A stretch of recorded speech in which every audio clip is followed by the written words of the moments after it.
सन्माननीय व आदरणीय प्रसिद्ध मुख्याध्यापिका तसेच माझे सहकारी शिक्षक वर्ग आणि माझ्या बालमित्रांनो, सर्वात प्रथम तुम्हाला हॅपी न्यू इयर आणि मेरी क्रिसमस. विविधतेत एकतेने नटलेला आपला भारत देश.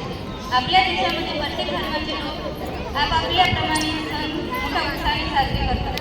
त्याचप्रमाणे नाताळ म्हणजेच क्रिसमस हा सण ख्रिश्चन धर्माचा सर्वात महत्त्वाचा सण आहे. हा सण भारतातच नव्हे तर परदेशात सुद्धा साजरा केला जातो. दरवर्षी हा सण 25 डिसेंबरला येशू ख्रिस्त यांचा जन्मदिवस म्हणून साजरा केला जातो. संपूर्ण समाजाला प्रेम व माणुसकीची शिकवण देणारे येशू हे ख्रिस्त धर्माचे संपादक मानले जातात. येशू ख्रिस्त यांचा जन्म बैथलेम या ठिकाणी झाला. ख्रिसमस हा शब्द क्राइस्टमास या शब्दापासून बनलेला आहे.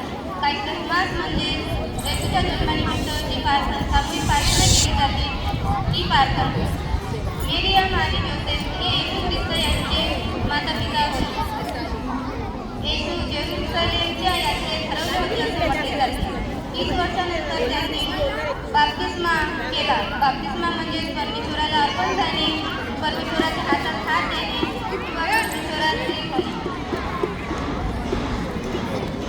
मरियम ही एक कुमारी स्त्री असून ती एका पवित्र आत्म्याची गर्भवती होती, म्हणून येशू ख्रिस्ताला परमेश्वराचा पुत्र असेही म्हणले जातात. ख्रिस्तच्या घरामध्ये प्रार्थना कॅरोलचे गायन करण्यात येते. ख्रिश्चन बांधव नाताळच्या आगमना अगोदरपासूनच प्रार्थना व कॅरोलचे गायन सुरुवात करतात. ख्रिसमस ट्री उभारून त्या सजविले जाते.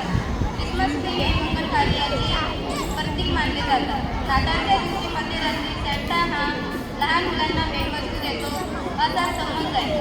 सॅन्टा क्लॉज हे काल्पनिक व्यक्तिरेखा असून त्याला मराठीत नाताळ बाबा असे म्हटले जाते.